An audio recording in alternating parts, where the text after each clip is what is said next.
નમસ્કાર બાળકો, હવે આજે આપણે ચેપ્ટર નંબર 3 ધોરણ 8 વિષય ગણિત એની અંદર આપણે અભ્યાસ કરીએ. તો આગળના ક્લાસની અંદર આપણે ચતુષ્કોણની સમજ વિશે આપણે માહિતી મેળવી હતી. તો ચતુષ્કોણના આપણે કેટલાક પ્રકારો જોયા હતા. બહુકોણ કોને કહેવાય, કેટલી બાજુઓ હોય, અલગ અલગ બાજુ ધરાવતા ચતુષ્કોણના નામ, બહુકોણના નામ, બહુકોણના પ્રકાર, નિયમિત અને અનિયમિત. ત્યાર પછી આપણે એક શબ્દ ભણ્યા હતા વિકર્ણ. રેડી, શું ભણ્યા હતા? વિકર્ણ. તો અને એક મેં તમને એક લેસનમાં આપ્યું હતું કે વિકર્ણ મેળવવાનું કેવી રીતે મેળવવું. કોઈ પણ બહુકોણ આપેલો હોય તો એના વિકર્ણ કેવી રીતે મેળવવા, આ માટેની આપણે કંઈક આગળ વાત કરીએ. તો આજે હું તમને એ વિકર્ણ મેળવવા માટેનું એક નાનું એવું સૂત્ર હું તમને સમજાવીશ. પણ એની પહેલા આપણે ચાલુ કરીએ સ્વાધ્યાય 3.1. જ્યારે આપણે વિકર્ણનો દાખલો આવશે ત્યારે આપણે એનું સૂત્ર મેળવીશું. તો 3.1 એમાં પ્રશ્ન પહેલો શું કીધું છે? તમામ વિદ્યાર્થીનું ધ્યાન પાઠ્યપુસ્તકની અંદર રહેશે. તો તમને શું કીધું છે જુઓ કે કેટલીક આકૃતિઓ આપેલી છે. શું આપેલું છે? કેટલીક આકૃતિઓ. તો આ આકૃતિઓમાં અલગ અલગ પ્રકાર આપણે કાઢવાના છે. તો કઈ આકૃતિને શું કહેવાય એના વિશે તમારે ખ્યાલ આપવાનો છે. તો શરૂઆતમાં મેં તમને થિયરી લખાવી આ ચેપ્ટરની, ત્યારે મેં તમને વક્ર, સરળ વક્રની મેં તમને વ્યાખ્યા આપેલી કે કોઈ પણ પેજ ઉપર કે કોઈ પણ સમતલ ઉપર પેન કે પેન્સિલ ઉપાડ્યા વગર તમે કોઈ પણ આકૃતિ દોરો. ફરીથી બોલું છું, પેન કે પેન્સિલ ઉપાડ્યા વગર કોઈ તમે આકૃતિ દોરી શકો એટલે આપણા માટે સરળ વક્ર કહેવાય. શું કહેવાય? આપણા માટે સરળ વક્ર કહેવાય. રેડી? તો પહેલો પ્રશ્ન જુઓ, તમને કીધું કે પ્રત્યેકનું નીચે દર્શાવેલ આધાર પ્રમાણે વર્ગીકરણ કરો. શું કરવાનું છે? વર્ગીકરણ. કેવી રીતે કરીશું વર્ગીકરણ? જુઓ તો પહેલું તમને આપ્યું છે સરળ વક્ર. તમને પહેલું આપેલું છે સરળ વક્ર. તો સરળ વક્રમાં આમાંથી કઈ કઈ આકૃતિઓ સરળ વક્રમાં આવે? તો હમણાં જ મેં તમને કીધું પેન કે પેન્સિલ ઉપાડ્યા વગર તમે કોઈ પણ આકૃતિ પૂરી કરો તો એ સરળ વક્ર કહેવાય. ધ્યાન રાખજો. ચાલો, પેનની આકૃતિ મારે દોરવી હોય તમારે પેન કે પેન્સિલ ને ઉપાડવી પડે નહીં. એનો મતલબ કે પેનની આકૃતિ સરળ વક્રમાં આવશે. બીજી આકૃતિમાં પણ પેન કે પેન્સિલનો મારે ઉપયોગ કરવો પડે, પણ એક સાથે અહીંથી ચાલુ કરી હોય અહીંથી ઉપાડી હું આ રીતે કરી શકું. ટૂંકમાં પેન કે પેન્સિલ ઉપાડવાની નથી. તો બીજી આકૃતિ પણ શેમાં આવશે? સરળ વક્રમાં. ત્યારબાદ આપણે વાત કરીએ તો ત્રીજી આકૃતિ દોરવી હોય તો આટલું તો દોરી લો, પણ ઉપરનું વર્તુળ દોરવા માટે મારે પેન કે પેન્સિલને ઉપાડવી પડશે. તો 3 નંબર આમાં આવશે નહીં. ત્યારબાદ 4 નંબર. ચાલો, 4 નંબર આવશે કે નહીં આવે?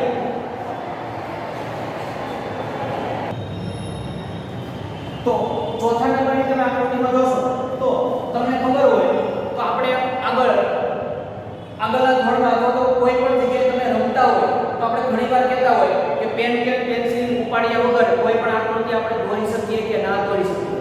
પણ એમાં એક શરત હોય છે કે એક લીટી તમે દોરો તો એ લીટી ઉપરથી બીજી લીટી પસાર થવી જોઈએ નહીં. ટૂંકમાં બે રેખા એકબીજાને ક્યાંય છેદવી કે અડવી જોઈએ નહીં.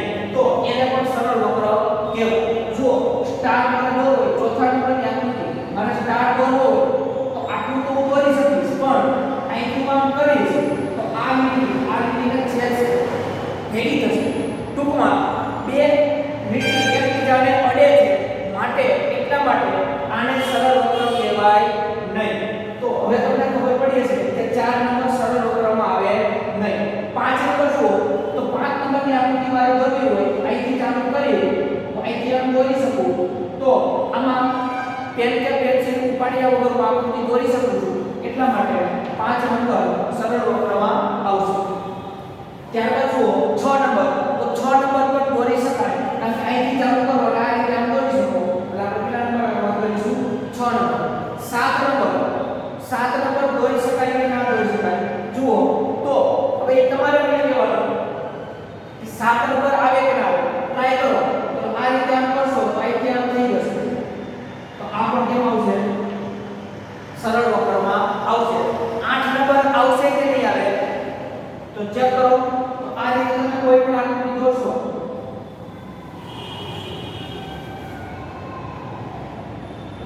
પછી નીચે લાવશો, પછી આ રીતે આમ કરશો તો સરળ વક્ર નથી.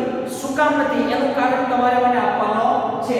સરળ વક્ર નથી કારણ કે તમે એક સીધી લીટી દોરી, સીધી લીટીને દોરો તો આ કોઈ વક્ર બને નહીં. ખબર પડી? વક્ર ટૂંકમાં કોને કહેવાય અને સરળ વક્ર કોને કહેવાય? તો આપણે પ્રશ્ન જોયા 1 2 5 6 7. ત્યારબાદ આપણે વાત કરીએ તો બીજો પ્રશ્ન તમને આપ્યો છે સરળ બંધ વક્ર. ચાલો, સરળ વક્ર તો કરવાના પણ કેવા હોવા જોઈએ?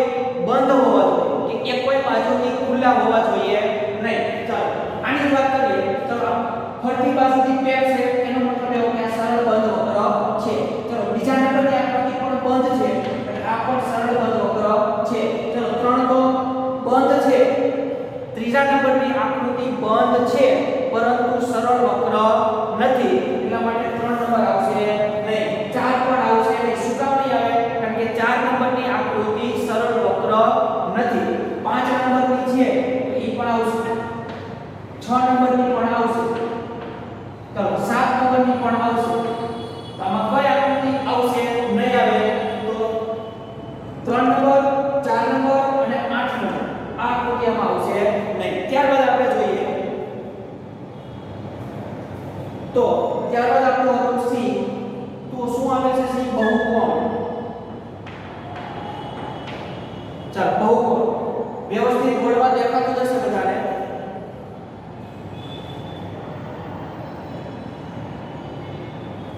ચાલો બહુકોણની વાત કરો તો બહુકોણ પણ કહેવાય. તો બહુકોણની વ્યાખ્યા મેં તમને ચેપ્ટર ચાલુ કર્યું ત્યારે કીધું કે 2 3 કે 3 કરતા વધારે બાજુ ધરાવતા હોય એવી બધી જ આકૃતિઓ બહુકોણ તરીકે કહેવાય. તો જુઓ, ચાલો આમાં કેટલી બાજુ તમને દેખાય? ધ્યાન રાખો 1 2 3 4 5. તો આને બહુકોણ કહેવાય. તો 1 નંબરની આકૃતિ બહુકોણ છે. ચાલો બીજા નંબરની આકૃતિમાં બાજુઓ કેટલી? 1 2 3 4. પણ આકૃતિ કેવી હોવી જોઈએ? બંધ પણ હોવી જોઈએ. એક પણ બાજુથી ખુલ્લી રહેવી જોઈએ નહીં.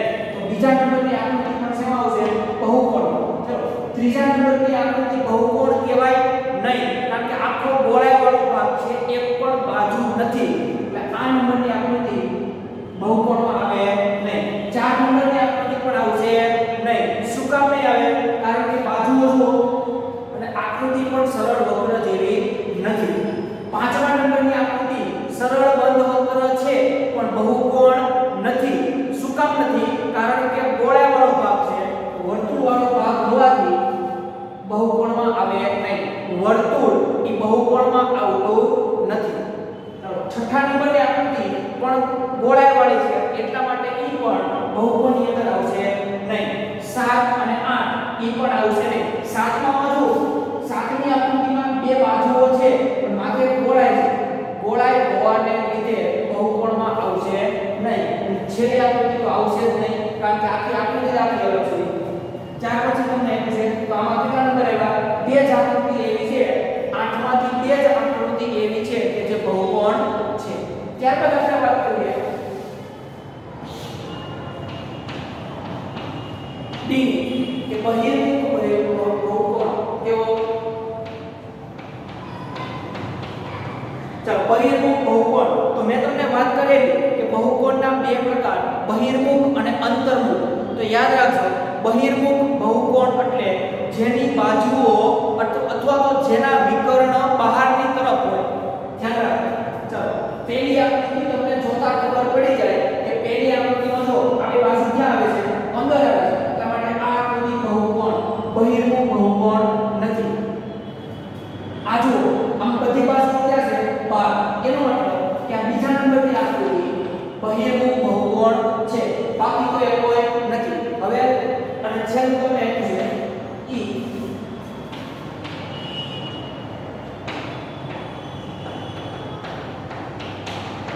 અંતર્મુખ બહુકોણ. અંતર્મુખ બહુકોણ એટલે પહેલા તો તમે ઈ ગોતો કે 8માંથી કઈ આકૃતિ બહુકોણ છે.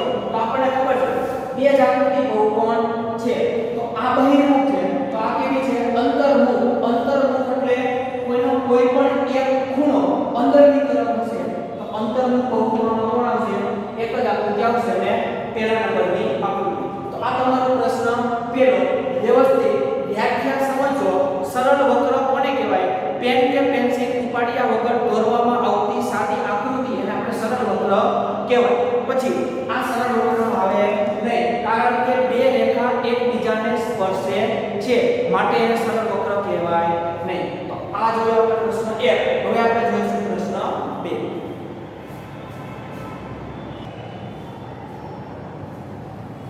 ત્યારબાદ આપણે જોઈશું પ્રશ્ન નંબર 2. શું કીધું છો? નીચે દર્શાવેલા પ્રત્યેકને કેટલા વિકર્ણ છે તે જણાવો.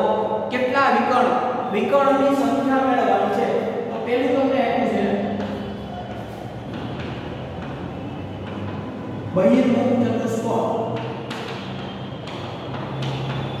ચાલો, તો આની પહેલા મેં તમને વાત કરેલી કે હું તમને એક વિકર્ણ મેળવવાનું એક સૂત્ર આપીશ.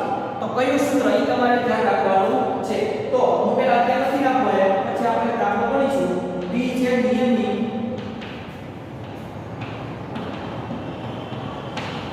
ષટકોણ અને c છે ત્રિકોણ. જોઈએ આપણે સૂત્રને. ચાલો, આપણે શું મેળવવાનું છે? વિકર્ણ. સૂત્ર હું તમને થિયરીમાં લખીને જ આપીશ અથવા તમે આપેલું છે, ખાલી ધ્યાન રાખજો. સૂત્ર શું કહેવા માંગે છે કે n કૌંસમાં n - 1 ના છેદમાં 2 માઈનસ n. આ તમે સૂત્ર મૂકો. આ સૂત્ર શું છે કે વિકર્ણની સંખ્યા. તો વિકર્ણની સંખ્યા મારે જોતી હોય તો આ સૂત્રથી મને વિકર્ણની સંખ્યા મળે, પણ સૂત્રમાં n ની જગ્યાએ મારે કોની કિંમત મૂકવી? તો યાદ રાખજો n, જ્યાં n બરાબર બાજુની સંખ્યા. n બરાબર શું થશે? બાજુની સંખ્યા. ચાલો ટ્રાય કરીએ. તમને પહેલા તો બાજુની સંખ્યા ખબર હોવી જોઈએ. ચતુષ્કોણ. ચતુષ્કોણમાં કેટલી બાજુ હોય? 4. ષટકોણમાં કેટલી બાજુ હોય? 6. ત્રિકોણમાં કેટલી બાજુ હોય? 3. તો આ તમને ખબર છે. હવે સીધી મારે કિંમત મૂકવાની છે. તો સૂત્ર હું અહીં લખું કે બરાબર n કૌંસમાં n - 1 ના છેદમાં 2 માઈનસ n. ચાલો, n એટલે બાજુની સંખ્યા. ચતુષ્કોણમાં કેટલી બાજુ હોય? 4. તો 4 કૌંસમાં 4 માઈનસ 1 છેદમાં 2 અને માઈનસ 4. સાદું આપો તો 4 માંથી 1 જાય તો 3 છેદમાં 2 માઈનસ 4 બરાબર 4 તેરી 12 અથવા તો છેદ ઉડાડો તો 2 દુ 4 અને 3 દુ 6 6 માઈનસ 4 અને જવાબ કેટલો આવે? 2. એનો મતલબ એવો કે ચતુષ્કોણમાં વિકર્ણ કેટલા હોય? ચતુષ્કોણમાં વિકર્ણ કેટલા હોય? 2 હોય. આને ખાલી સૂત્રમાં કિંમત મૂકી સાદુરૂપ આપવાનું છે. હવે એવી રીતે આ દાખલો તમારે કરવાનો છે. કેવી રીતે હું ખાલી કરાવું છું. સૂત્ર લખો n - 1 ના છેદમાં 2 માઈનસ n. n ની જગ્યાએ તમારે કેટલા મૂકવાના? ષટકોણ. ષટકોણ એટલે કેટલી બાજુ હોય? 6. n ની જગ્યાએ તમે 6 મૂકો તો કૌંસમાં 6 માઈનસ 1 છેદમાં 2 અને માઈનસ 6. આનું સાદુરૂપ આપશો એટલે તમને જવાબ મળશે કે તમારા વિકર્ણની સંખ્યા. આ સાદુરૂપ તમારે આપવાનું છે. મેં સાદુરૂપ કેવી રીતે જોઈ લેજો, વ્યવસ્થિત સમજી લેજો, પછી આનું સાદુરૂપ આપજો. અને ત્રિકોણનું હું તમને કરાવું. ત્રિકોણમાં કેટલા વિકર્ણ હોય તો આપણે ગોતીએ. તો સૂત્ર કયું આવશે? આવડું આ n કૌંસમાં n - 1 ના છેદમાં 2 માઈનસ n. ચાલો n ત્રિકોણમાં કેટલી બાજુ હોય? 3. તો 3 કૌંસમાં 3 માઈનસ 1 છેદમાં 2 માઈનસ 3. 3 ના 3 3 માઈનસ 1 એટલે 2 છેદમાં 2 માઈનસ 3. જો આ 2 ઉડે તો વધે કેટલા? 3 માઈનસ 3. 3 માઈનસ 3 એટલે જવાબ આવે 0. શું આવે? 0. તો એવું કહેવા માંગે છે કે ત્રિકોણમાં વિકર્ણ હોતા નથી. ચાલો આપણે દોરીએ ત્રિકોણ. ત્રિકોણમાં તમે વિકર્ણ ક્યાં દોરો? તો મેં તમને આગળના તાસની અંદર કીધેલું કે કોઈ પણ ખૂણામાંથી મારે વિકર્ણ દોરવો હોય તો એને મારે કેમ દોરવાનો? તો કોઈ પણ ખૂણામાંથી વિકર્ણ દોરો તો એના પછીનો એક ખૂણો મૂકી એક ખૂણા ઉપર તમે વિકર્ણ દોરી શકો. આ ખૂણા ઉપર મારે વિકર્ણ દોરવો હોય અહીંથી તો મારે કેમ દોરવો પડે? આ નહીં કરવાનો, એની પછીનો ગણવાનો. તો આ નો ગણો એની પછીનો ગણો તો આ તો છે તો આને વિકર્ણ કહેવાય નહીં. તો એવી રીતે આખા ગણિતમાં યાદ રાખજો, હંમેશાને માટે ત્રિકોણને એક પણ વિકર્ણ હોતો નથી. ત્રિકોણને એક પણ વિકર્ણ હોતો નથી. એટલા માટે ત્રિકોણમાં વિકર્ણની સંખ્યા કેટલી મળે? 0. આનો મતલબ એવો થાય કે ત્રિકોણમાં વિકર્ણ હોય નહીં. આ એક દાખલો તમારે જાતે કરવાનો છે. બાકી તમારો પ્રશ્ન નંબર 2.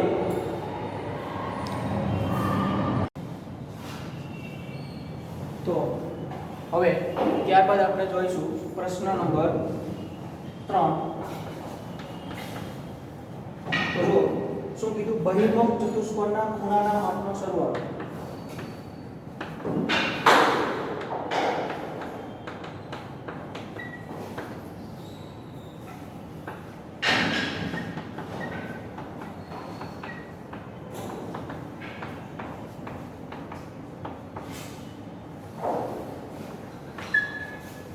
તો તમને વાત કરી કે બહિર્મુખ ચતુષ્કોણના ખૂણાના માપનો સરવાળો કેટલો થાય. તો આપણે કોઈ પણ ચતુષ્કોણની વાત કરી હતી કે બહિર્મુખ ચતુષ્કોણ હોય તો એના ખૂણાના માપનો સરવાળો કેટલો થતો. તો આપણે સરવાળા માટેનું સૂત્ર તમને એક મેં કીધું હતું કે કયું હતું કે n - 2 ગુણ્યા 180.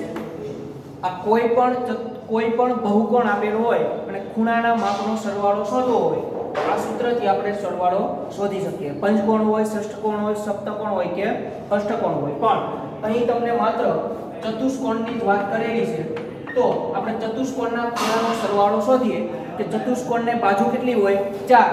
તો n ની જગ્યાએ મારે કેવા લખવાના? 4 2 ગુણ્યા 180. 4 માંથી 2 જાય તો 2 ગુણ્યા 180. આનો ગુણાકાર કરો એટલે તમને 360 મળે. કેટલું મળે? 360. એનો મતલબ કે કોઈ પણ ચતુષ્કોણ હોય તો એના માપનો સરવાળો હંમેશા કેટલો થાય? 360 અંશ થાય. તો આપણે એટલી ખબર પડી કે કોઈ પણ ચતુષ્કોણના બે પ્રકાર, બહિર્મુખ ચતુષ્કોણ અને અંતર્મુખ, એટલે કે અંતર્મુખ ચતુષ્કોણ. બહિર્મુખ ચતુષ્કોણ અને અંતર્મુખ ચતુષ્કોણ આ બંનેના સરવાળા કેટલા થાય? આવો ચતુષ્કોણ હોય તો પણ 360 થાય અને અંતર્મુખ ચતુષ્કોણ હોય તો પણ એના બધા જ ખૂણાનો સરવાળો કેટલો થાય? 360 થાય. રકમ ફરીથી વાંચો. શું કીધું કે બહિર્મુખ ચતુષ્કોણના ખૂણાના માપનો સરવાળો કેટલો થાય? તો જવાબ મળી ગયો. કેટલો થાય? 360. આગળ જો ચતુષ્કોણ બહિર્મુખ ન હોય, હવે ચતુષ્કોણ બહિર્મુખ નથી, જો બહિર્મુખ ન હોય તો કેવો હોય? અંતર્મુખ હોય. કેવો હોય? અંતર્મુખ. તો આવા ચતુષ્કોણના ખૂણાનો સરવાળો કેટલો થાય? તો એમાં આ ગુણધર્મ લાગુ પડશે. તો હા, જેટલો સરવાળો 360 આનો થાતો તો એટલો સરવાળો અંતર્મુખ ચતુષ્કોણનો થશે. એટલે કે આ નિયમ બંનેની અંદર લાગુ પડશે. તો તમારે બસ આટલું જ લખવાનું છે કે આ નિયમ બંનેની અંદર લાગુ પડશે અને આનો સરવાળો કેટલો? 360. ત્યાર પછીનો આપણે પ્રશ્ન જોઈએ. પ્રશ્ન નંબર 4.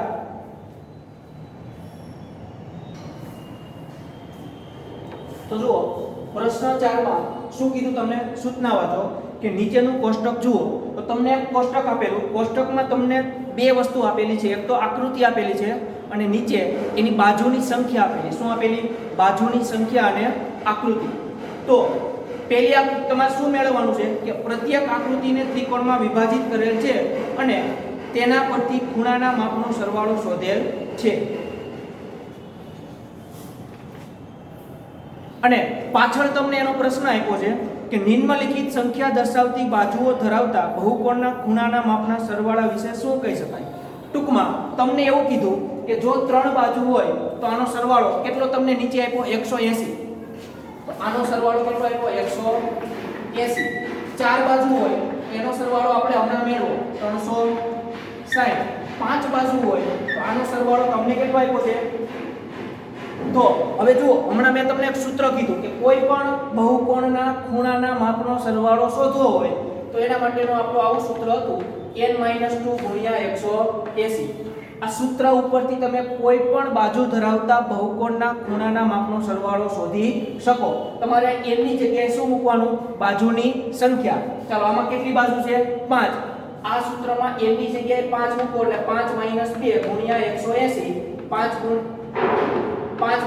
એટલે 3 ગુણ્યા 180. 3 ગુણ્યા 180 એટલે 540. તો એનો મતલબ કે 5 બાજુ હોય પંચકોણ તો એના ખૂણાના માપનો સરવાળો કેટલો થાય? 540. એવી રીતે 6 આપી હોય બાજુ તો એના ખૂણાનો માપનો સરવાળો કેટલો થાય? તો તમારે n ની જગ્યાએ કેટલા મૂકવાના? 6 મૂકવાના. તો 6 - 2 ગુણ્યા 180. 6 માંથી 2 જાય તો 4 ગુણ્યા 180. 4 ગુણ્યા 180 એટલે 720. તો 6 બાજુ હોય તો એના સરવાળો કેટલો થાય? 720 અંશ એટલો થાય. હવે પાછળ પેજ ફેરવો. પાછળ પેજ ફેરવશો એટલે તમને અહીંયા દાખલા આપ્યા છે કે તમારે પેલું તમને શું આપ્યું? a 7. તમને એવું આપ્યું કે જો 7 બાજુ હોય, કેટલી બાજુ હોય? 7. તો 7 બાજુ હોય તો એના બહુકોણના ખૂણાના માપનો સરવાળો કેટલો થાય? તો તમારે શું કરવાનું? આ સૂત્રમાં n ની જગ્યાએ તમારે કેટલા મૂકવાના? 7. n ની જગ્યાએ 7 મૂકો અને દાખલો ગણશો એટલે તમને 7 બાજુ ધરાવતા બહુકોણના ખૂણાના માપનો સરવાળો મળે. તો આ દાખલો તમારે કરવાનો. એવી રીતે બાજુ કેટલી હોય? 8 હોય, એવી રીતે 10 હોય અને એવી રીતે d. તમને n આપ્યું છે. આ n વાળો દાખલો હું તમને અહીં કરાવું છું. ધ્યાન રાખજો. ચાલો તમને ચોથું આપ્યું છે n. તો બાજુની સંખ્યા કેટલી છે? n. તો મારે શું કરવાનું? આના સૂત્રમાં n ની જગ્યાએ n જ મૂકવાનું. તો તમારો જવાબ શું આવે? n - 2 ગુણ્યા 180. આ જ તમારો જવાબ. જો n ની જગ્યાએ કોઈ કિંમત આપેલી હોય તો n ની જગ્યાએ કિંમત મૂકવાની. n જ આપેલો છે તો આપણે n ને એમનેમ આપણે રાખવાનું. તો આ છેલ્લો મેં તમને કરાવ્યો. વચ્ચેના 3 7 8 અને 10 આ 3 દાખલા તમારે જાતે કરવાના છે. કયા સૂત્રનો ઉપયોગ કરી? આ સૂત્રનો ઉપયોગ કરી. ત્યારબાદ જુઓ પ્રશ્ન નંબર 5.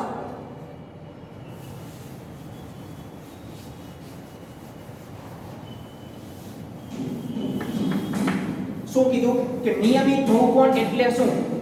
નિયમિત બહુકોણ એટલે શું? મેં તમને વ્યાખ્યા આગળ લખાવેલી અથવા સમજાવેલી કે જે બહુકોણની બધી જ બાજુઓ સરખી હોય. શું? જે બહુકોણની બધી જ બાજુઓ સરખી હોય એવા બહુકોણને નિયમિત બહુકોણ કહેવાય.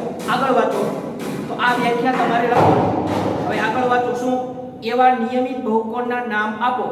કે તમારે એવા નિયમિત બહુકોણના નામ આપવાના કે જેમાં પેલું તમને આપ્યું છે તો 3 બાજુ હોય. ચાલો 3 બાજુ હોય. 3 બાજુ હોય એવો નિયમિત બહુકોણ કયો થાય? કે 3 બાજુ હોય જેને આપણે શું કહેવી છે? ત્રિકોણ. તો 3 બાજુ હોય એટલે આપણે શું નામ આપીશું? તો ત્રિકોણ. પહેલાનો જવાબ તમને શું મળશે? ત્રિકોણ. બીજાનો જવાબ કેટલી બાજુ હોય? 4 બાજુ હોય. તો 4 બાજુ હોય તો 4 બાજુ નિયમિત હોય તો આપણે એને શું કહેવી છે? ચોરસ. શું કહેવી છે? ચોરસ. ચતુષ્કોણ કહેવાય. ચતુષ્કોણ કહી શકાય પણ બાજુ કેવી છે? નિયમિત. એટલે કે 4 બાજુ કેવી છે? સરખી. 4 બાજુ સરખી હોય તો જેને આપણે શું નામ આપીએ છીએ? ચોરસ. અને ત્રીજું તમને આપ્યું છે 6 બાજુ હોય. કઈ બાજુ હોય? 6 બાજુ હોય તો જેને આપણે શું કહેવી છે? ષટકોણ. એટલે કે નિયમિત ષટકોણ.